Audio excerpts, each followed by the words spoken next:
News.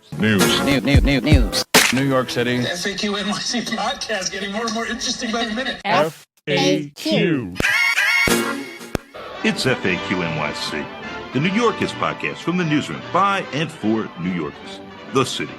I'm Harry Siegel, and in just a minute, you'll be hearing a conversation between our own Katie Honan, talking with Coalition for the Homeless Executive Director Dave Giffen and legal aid staff attorney Josh Goldfein about what's been happening in New York City's shelters and, two, its unique right to shelter. But first, here's a rundown of just some of the news from another jam-packed week in New York City. Mayor Eric Adams compared himself to Mahatma Gandhi at a flag-raising ceremony, his 44th in the last 20 months, saying, quote, "I'm Gandhi-like, I think like Gandhi, I act like Gandhi. I want to be like Gandhi." Next week on U62, he's back. And this time, he's mad. Gandhi 2. No more Mr. Passive Resistance. A day later, the mayor observed that one of the benefits of outdoor dining, as a new law is supposed to make that a permanent fixture in the city, is to help folks date. He said, you may drive by, you may see eye candy sitting down somewhere. You might park and slip in the number. Come on, have fun, man. Outdoor dining's the way to go. Gandhi way. And he promoted his argumentative press secretary, Fabian Levy, to a new role as New York City's deputy mayor of communications. It's the mayor's seventh deputy mayor. That's all we have to say about that. A little farther down the chain, NYPD Chief of Department Jeffrey Madry issued a memo instructing officers to follow the existing patrol guideline procedure that makes clear car chases should be a last resort given their inherent dangerousness. That doesn't sound like much, but it came after the city reported on a massive increase in the number of chases over the last year. And as the department's number two, John Joe, have been talking tough about how important chases were to make clear to criminals who's in charge. Thursday morning, as we're recording this, the Daily News just reported that new commissioner, Wukaban, wants to have a working group redetermine what constitutes a chase or a police pursuit, car pursuit, in what presumably would then render whatever new numbers come out of that incomparable to the previous numbers, thus wiping the slate clean in a convenient way. Lastly, 3 people around New York have died from infections spread through oysters and salt water. So between that, super ticks, sharks taking not a pound, but 20 pounds of flesh, stay inside, yo. And with that, here's Katie, Dave, and Josh. Let's jump right in. Josh and Dave, thanks so much for joining us on here. I'll just start first, with the sort of news of the week about the letters, I guess, sent in the court filing between Governor Hochul and Mayor Adams and their respective administrations. Dave, you had said before this letter came out that, quote, "I do not believe that Governor Hochul has been taking this situation seriously in any way," and that, quote, "we need all of our partners to step up and treat this crisis like the emergency that it is." So I guess just initially, who within governmental agencies and then other organizations, who has stepped up, who has not stepped up, and why? Well, I think we've seen that New York City has been scrambling to try to meet this moment. There's thousands of people coming into the city every week. Already a homelessness crisis that's been going on for more than 4 decades. And, the compounding crises have put real strains on the city as it has tried to comply with the right to shelter in New York City. What we've needed to see, and we should have seen from day one, is Governor Hochul stepping up and acknowledging that this is a situation that should involve all of the resources of New York State. So, the greatest disappointment here is that the governor has not done so, didn't do so from the beginning, has not done so yet, and has not yet signaled a willingness to really take ownership of this situation. And Josh, what's your take, I guess, in terms of where that lack of help has been from? I know there's been lots of criticism for Mayor Adams, if we can get to that, but whether it's from the federal government or the state government, where do you think the help has not come from? I mean, we regard this as a failure of all three levels of government. The federal government could solve this immediately by letting people work. Everybody, not only does everybody want to work, everybody is working, but they're working in situations that are off the books. So they're at risk of exploitation there, and also, not earning enough to support themselves. And the federal government could solve that. If the federal government chooses to, admit people to the United States and not allow them to support themselves, then they should pay the cost of that. The state, as Dave said, has not treated this as an urgent situation and has tried to avoid any responsibility beyond, some efforts that we've all seen, but certainly not equal to the scale of this.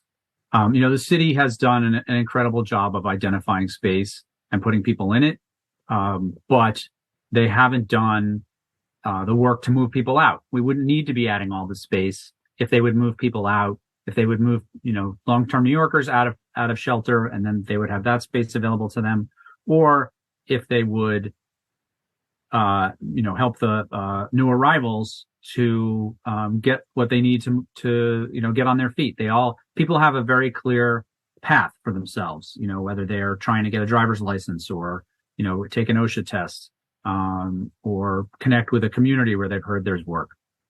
So, if we would be in a very different place if each of those levels of government had done what it should do. And now these letters and the subtext of these letters, they came directly after these scenes of hundreds of asylum seekers sleeping outside what is known as the Welcome Center at the Roosevelt Hotel in Midtown. And now your organization had data that showed that there were, in fact, beds available. I know the mayor kept saying there's no more room in the inn. That's why these people were sleeping outside. Talk a little bit more about that. I know yesterday our new deputy mayor for communications, Fabian Levy, and the OEM commissioner, Zach Iscol, they wouldn't really directly answer whether that was true or not. They said they were more offended by the fact that it was asked. But it seems that you have the proof that there were beds. And I think Zach Iscol said a bed is not a bed is not a bed. I don't know what that means necessarily, but I guess it means that different people need different things from different shelters. So talk about that. Talk about whether we are truly full in the inn, no more room at the inn, and what it was like for your organization to see that there was room, but instead people slept on the street for a week. Sure. No, that was obviously very alarming, very frustrating. And I get the bed is not a bed is not a bed, whatever but a bed is a bed is a bed, and a bed inside, indoors, out of the elements is better than people sleeping on the sidewalk. We never, ever want to see that happen. DHS, the Department of Homeless Services, did have available beds. Now, on any given night, there are any number of available beds in the DHS system. There are beds that are offline because the rooms that they're in are being repaired or renovated. There are surge beds that are held for emergencies like winter storms, and there are vacancies. Now, we want DHS to have vacancies in their system because people who require shelter have certain needs that need to be met. There are people who have disabilities and other functional needs that require them to be placed in rooms that have certain accommodations or in certain locations. And the city needs flexibility to find appropriate rooms for those people. We get it. We want that. And DHS is always trying to keep enough beds in its stock to be able to meet those needs and ensure they can accommodate the homeless New Yorkers that are entering into the system. At the same time, we have these parallel systems coming up run by H&H and HPD and NISM, with the HERPs and the respite centers, et cetera. And the new arrivals are being, for the most part, steered in that direction. And the city wants to have some kind of bifurcation here. None of that eliminates the fact that there is a right to shelter in New York, and nobody should ever be left sleeping on the sidewalk. And if the city has the capacity to move people into a bed that's out of the elements and indoors, they have to do so. So we are urging the city every day that we're talking to them to use every single resource at their disposal to ensure that nobody is left outside. It was just kind of nonsense that the response that the city gave to Chris Sommerfeld of the Daily News on that story, because they're placing people in DHS every single day from the arrival center. So for them to say, well, we couldn't use those beds for this population. I mean, that's even on those days when people were sleeping on the sidewalk, other people who were inside the building were getting placed in DHS shelters. So that explanation was just not correct. And if you both want to just discuss a little bit about, as reporters, we've seen inside, quote unquote, the HERCs and the migrant specific shelters, always before people are in them. And Mayor Adams has said, which was part of, that they need different services. So if you just want to describe for the listeners a little bit about what you've seen inside some of these shelters specifically for the asylum seekers. I think now there's 13 HERCs and dozens of more other facilities specifically for asylum seekers. So to give us a sense of what's there. There's a wide range of places.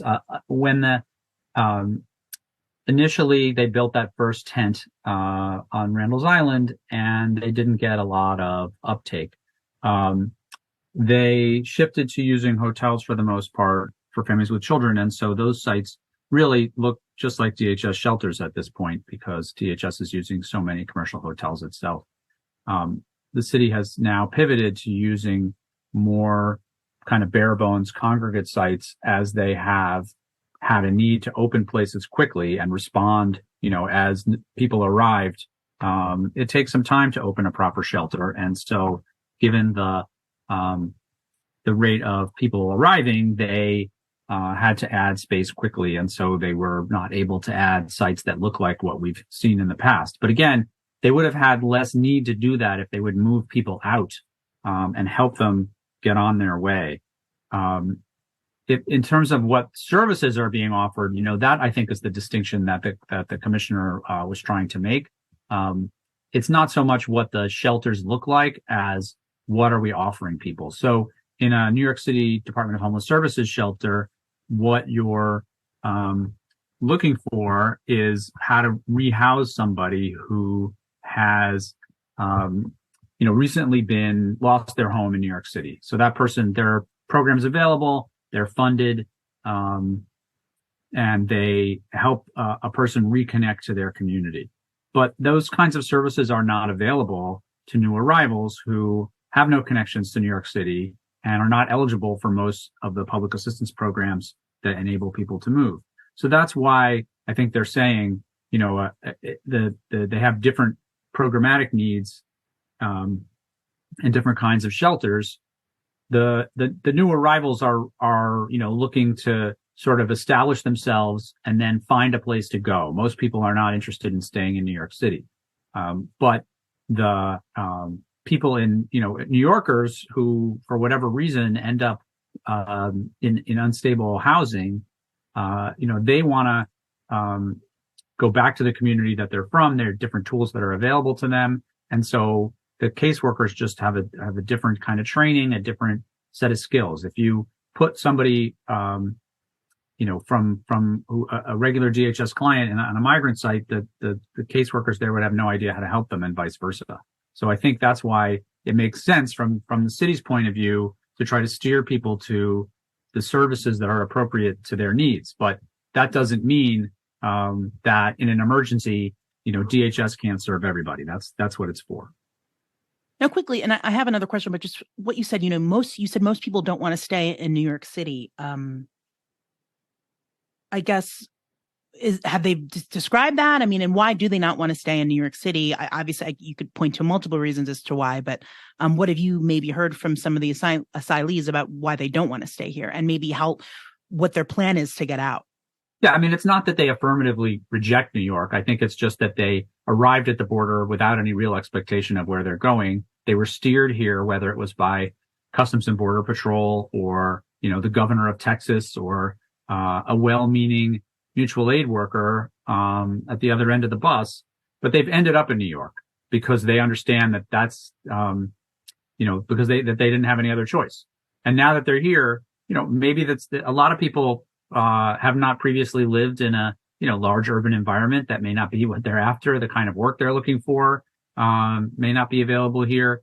they have friends, family, or they're aware that there's a community of people who speak their language in some other part of the country. They have ideas that they pick up about, where it is that they want to go. And it's not, they're not focused on, I want to be a New Yorker. I want to stay in New York. So, teasing out where exactly do you want to go and how can we help you get there has been, part of the city's stated goal since the beginning of this, but the actual follow through was kind of limited to a very cursory interview at the beginning. And then they sort of left it up to you to follow up. Whereas if they would do more robust case management, as they claim that they're starting to do, then they would find that, they could help people. They could connect them with whatever it is that they say they need. And then people would be moving out and we wouldn't need to, constantly be adding new space. We could reuse the space that the city has already set up. I don't expect the city or anyone to be tracking people, but do we have a sense now, more than a year into this, are there cities or counties or states that asylees who've been in New York and then where do they go next? If this is their second, right? If the border's the first, New York is the second, do we know where people are ending up or that information isn't available yet? I think it's evolved over time and it can be very individualized. It can also be specific to a particular nationality. There were a lot of people who wanted to go to Canada for a while because they heard that, it would be easier to work there. There are, for instance, in Portland, Maine, there's a large Somali community. So, people know that and they want to go there. Many Spanish speaking people want to go to Florida. They, or at least they did until recently. We've heard that people have an expectation that there's work in Chicago. People are, connecting with family, friends, relatives around the country. And they, are really just waiting for someone to tell them, if you come here, I can help you. But in order to do that, maybe their cousin says, listen, what you really need is a commercial driver's license. Can you get that in New York? And they can. So if New York would help them, in getting that driver's license, they would be on their way. I guess that goes back, to my first question asking about Governor Hochul. It's just both the governor and the mayor have declared states of emergency. Adams has used this to bring in these sort of the Doc2Go and other organizations that are easier to get contracts for. Hochul, I don't know what she's really done with her state of emergency, but yeah, you said the city can be helping with CDLs and stuff like that. What else can the city and the state be doing within their, the mayor complains about money and people not being able to work, but what else can they be doing right now, both the state and the city, that maybe they aren't because of resources or time or whatever it is, and at least the most immediate needs for people? I mean, tomorrow the governor could issue an executive order that says all of these local governments that have been setting up these kind of racist NIMBY roadblocks to people coming to our community, are vacated. The governor sets the policy for the state of New York. The previous governor during COVID put out an executive order that said, I'm in charge and these are the rules. And you don't have the ability, local governments, to make your own rules.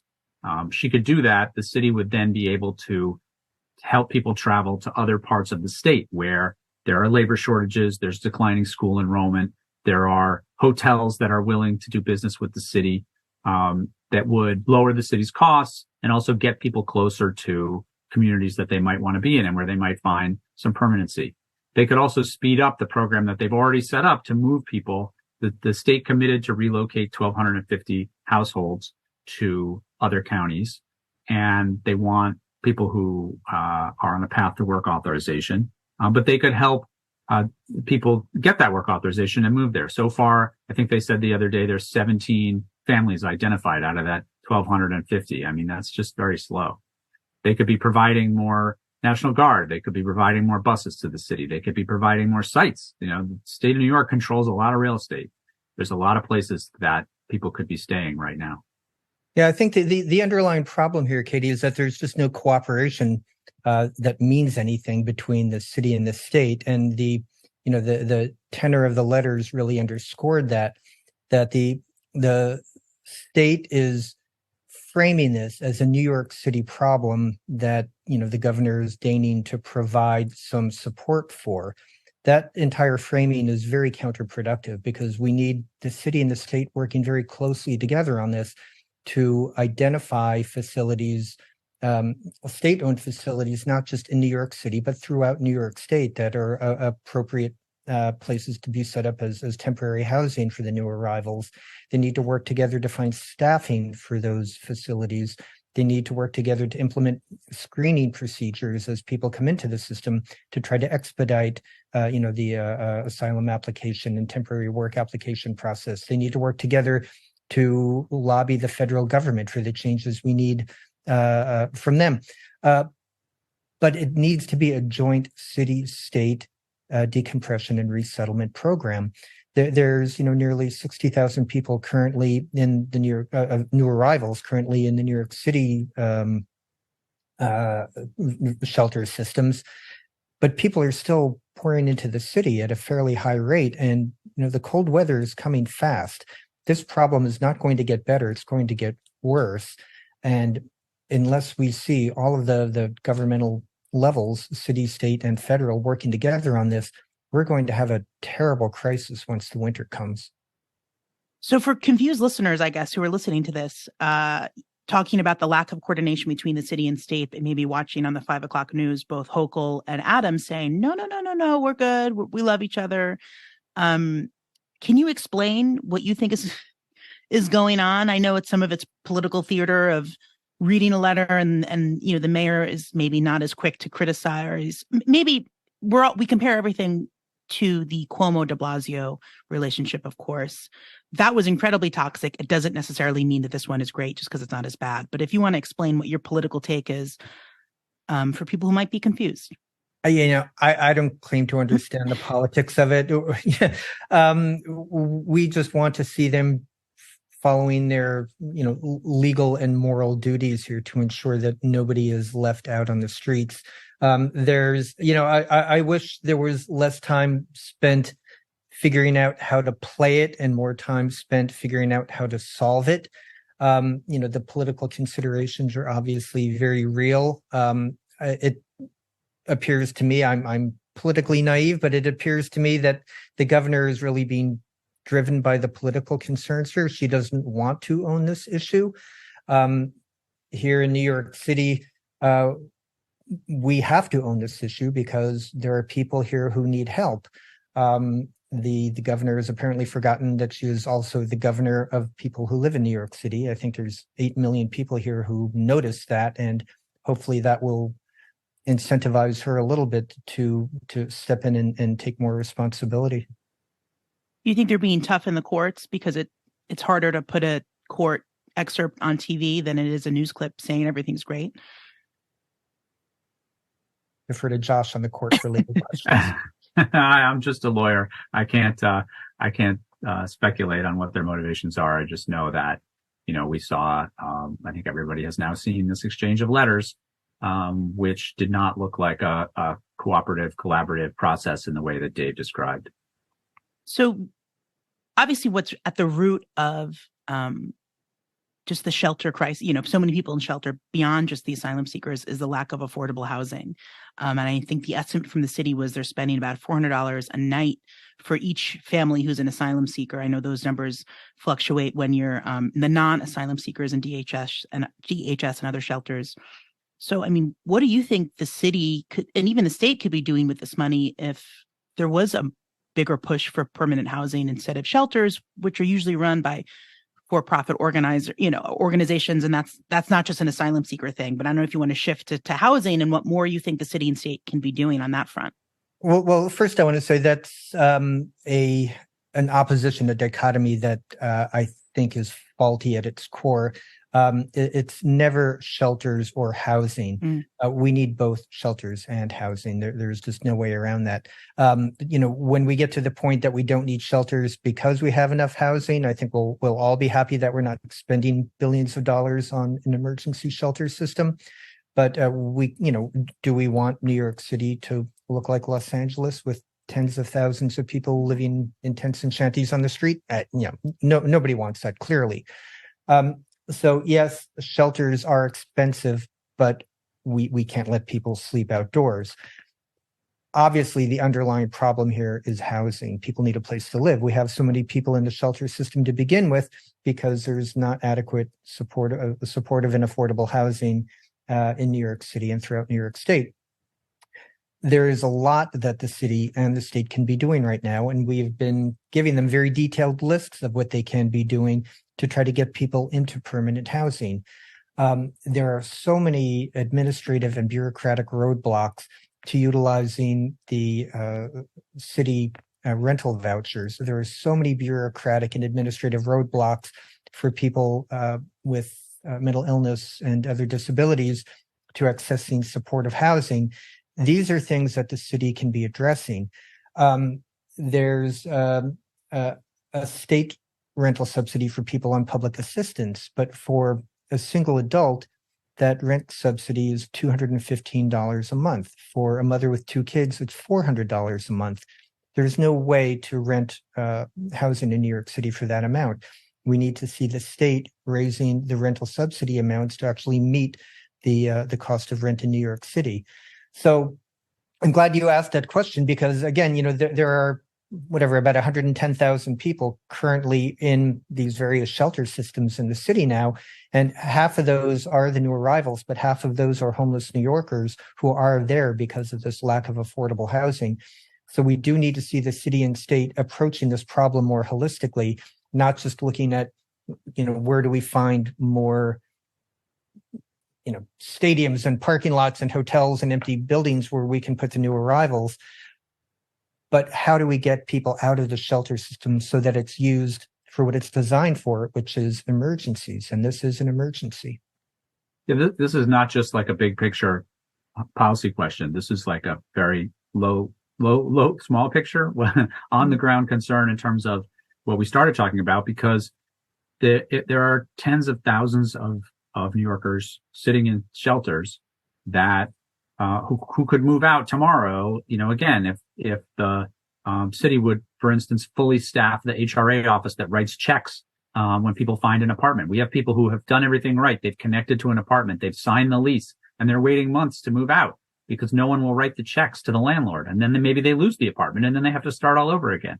That's a shelter. Not only is the city wasting taxpayer dollars on keeping that person in shelter all that time, but that's also a unit that could have been used for a new arrival. So we wouldn't have had to add, some of these crazy sites that they've been adding because they say that DHS is full.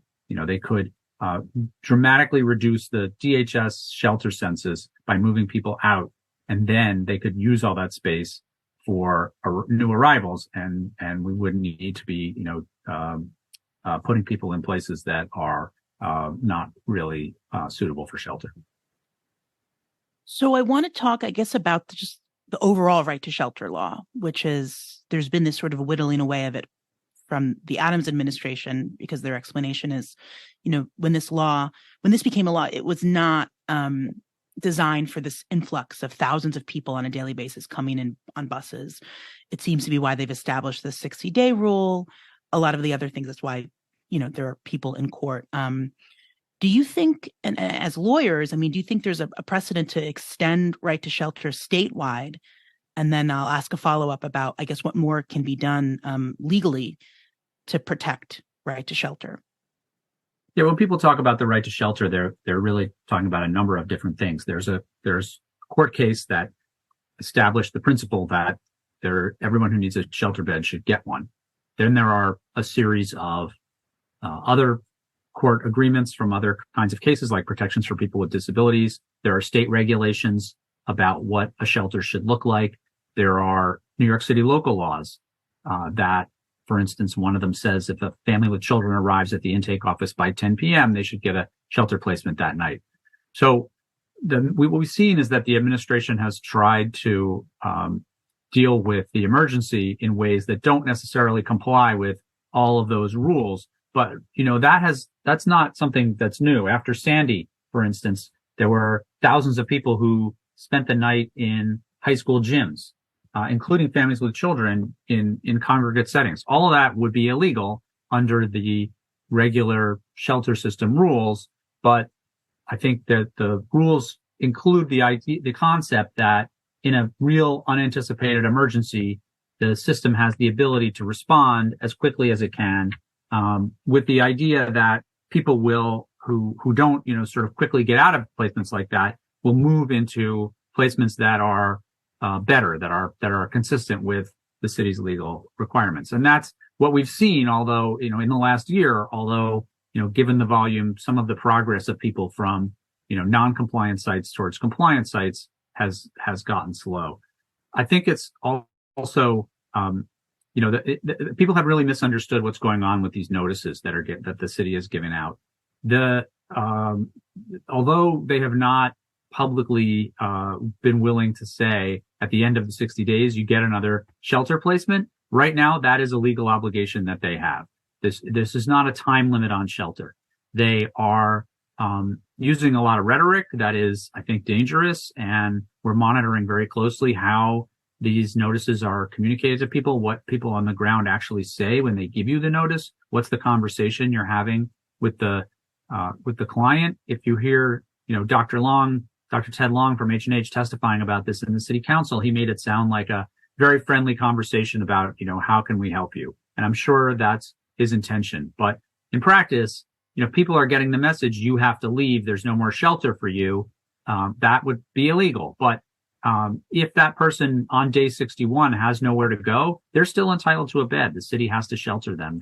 There's no shortcut to that for them. There's no ability of the mayor to waive that requirement. And the right to shelter itself remains unchanged. What we've seen is this, the city really pushing the envelope, and that's how we ended up in court. Just one quick follow-up before the other question I was going to ask. If there was a lot of confusion even reporting the 60-day, mainly because I think the messaging around it, we were like, so is it you get a 60-day notice if you've been for 60 days or longer? How many people does this? They couldn't provide this information, which is no surprise. If you're saying, because of the way that this mandate is now, it's day 61, you have to be given some kind of shelter, some sort of bed. Why do you think the city did it? Did they establish this, announce this rule and this change to just make it so confusing for people that maybe they'll get so fed up, it sort of restarts the clock? What is your take on why they did it?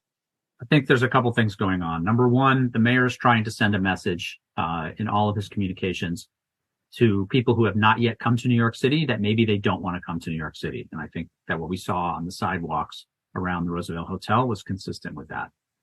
He's also trying to send a message to the governor and to Joe Biden to say, we need help. Things that you have taken for granted in the past are extremely difficult for us, the city of New York, to manage entirely on our own. With regard to the messaging to the actual clients who are here and in those sites, I think this is their version of what we have been telling them since the beginning, which is you have to do real case management. You have to meet with people and ask them, what do they need? So their idea of that was, let's give people a really scary notice and frighten them into coming in. We don't think that's the right approach, but it is consistent with the idea that you need to meet with people and talk to them about what they need. So Dr. Long testified that upon getting these notices, people do come in and they see their caseworker and they have a conversation. And that's where they can, the city can learn, what is it that the person is waiting for? What do they need help with? What can get them on their feet and on their way? So there is, in theory, a practical and useful benefit to giving people a notice that starts a conversation. But again, if they're going to terrorize people and try to persuade them that they have to leave, then, that would raise significant legal concerns about interfering with people's right to shelter. Is there any proof that the 60-day approach or whatever is actually clearing beds and space, or is it too soon to figure that out? The city reports every week the number of people who have arrived. They have not been so great about reporting the number of people who left. And we have seen that upon getting those notices, consistent with the testimony of city officials in the council and at their briefings, a lot of people did leave. I mean, in landlord, anyone who's represented tenants in New York knows that a lot of people panic when they get a notice from their landlord. Even if it's the first notice, it's not an eviction notice. It's a notice that landlords are required to give that says, I will sue you if you don't pay your rent or stop doing the thing that I object to you doing. And people get that notice, and either they think they've been evicted, or they just panic, or they don't want to deal with it, and they leave. And I think there is a certain amount of that has happened, that people got a notice. Maybe they didn't understand it. Maybe it wasn't in a language that they read, because the city couldn't possibly translate every notice into every language that people speak who are in these sites. We have people from all over the world here, and they haven't, the resources available for communicating with people have been inadequate. So there's plenty of misunderstanding, and that is something, again, that we're pretty concerned about. But there were also, according to Dr. Long's testimony, there were people who, said, oh, well, now that you mention it, actually, yeah, I was just about to leave because I had this plan and now I have a place to go. And, thanks for the help. I don't doubt that there are some number of people in that situation, but those are not the people we're concerned about. We're worried about the people who didn't understand what was going on and left in a panic. And I'll say it's my final question, but it might not end up being my final question.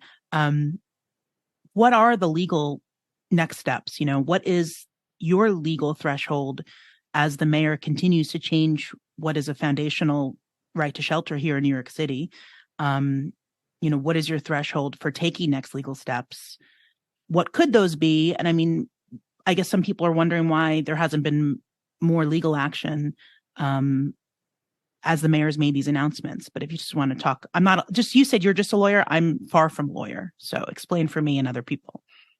I can give you a technical answer, which is that there's been a lot going on, maybe not all of it public, to ensure that the right to shelter remains in place. The exchange that we saw was part of requests that were made by both the plaintiffs, in other words, us, and the city, to the court, because there is a 1984 order in the right to shelter case that requires that you get permission from the judge before you bring a motion.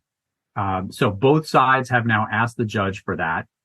The judge is trying to, as judges do, see where there are issues that can be resolved and limit the scope of what actually has to be litigated. And we're very hopeful that between the three sides of this case, the plaintiffs, the city, and the state, we can reach agreements on as much as possible, and maybe everything, and continue to try to resolve issues so that the city can meet people's needs as they arrive, and do that in a way that's safe and consistent with their legal obligations. It may come to pass that the judge says, you're right, we can't, there are some issues here that we just cannot resolve, and so we're going to have to battle them out. So we're hopeful that won't happen, and that we see that the governor is at least starting to take seriously that she has some obligations here, and we're hopeful that the federal government, of course, will step in and do the right thing and resolve this for some, if not everybody who's waiting. But if in the end there's no other way out of the box, then we're going to do what we need to do to make sure that there is a right to shelter that is enforced in New York. It doesn't mean anything if we don't enforce it. Dave, did you want to add anything else, especially for the non-legal scholars among us? No, I think Josh encapsulated it very well. And I just do want to remind everybody that the legal right to shelter does derive from the New York State Constitution, from Article 17, that says that the aid, care, and support of the needy are public concerns that shall be addressed by the state and its political subdivisions. It's not that may be addressed by the state, shall be. And so we hope to see the governor as well step up to ensure that all those who are in need of shelter are provided with what they need. And can we expect any more extreme legal action? Or you're just sort of maybe you're trying to wait to see what happens, or I don't know what we can look in the weeks and months ahead? It's up to the judge. That's the way the case works. This particular case has an order that says the judge gets to decide who can ask for what when. So we are making our case to the judge. The city and the state can make their case, I guess. But as Dave just said, the law is pretty clear. The state constitution says that people have a right to shelter, and that applies statewide. The state constitution is not limited to New York City. The city and the state are both parties to the consent decree. They both have obligations. And if they don't live up to them, then, it's pretty clear to the judge that we have no choice but to force them to comply. FAQ. This has been FAQ NYC. We're part of the city, nonprofit, nonpartisan newsroom dedicated to hard-hitting reporting that serves the people of New York. How? Our work is freely available to everyone at thecity.nyc and is supported by readers and listeners like you. Bam! Go to thecity.nyc/give if you'd like to pitch in. We're a proud member of the Brickhouse Cooperative of independent journalists, critics, and artists. Find it all at popula.com. Our hosts this episode were me, Harry Siegel, a little bit, also the executive producer, mostly the awesome Katie Honan. Our engineer is the incredible Adam Camara. A special thank you to our guest, Dave Giffen of the Coalition for the Homeless and Josh Goldfein of Legal Aid. And thank you, listener, for joining us, making it this far. Be kind, be cool, too hip to be mad. We'll be back soon with more. Goodbye.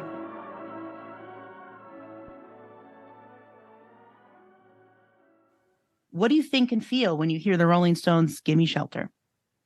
Well, that song, as I understand it, is about a storm coming. And as I had said earlier, I do feel that there's a storm coming.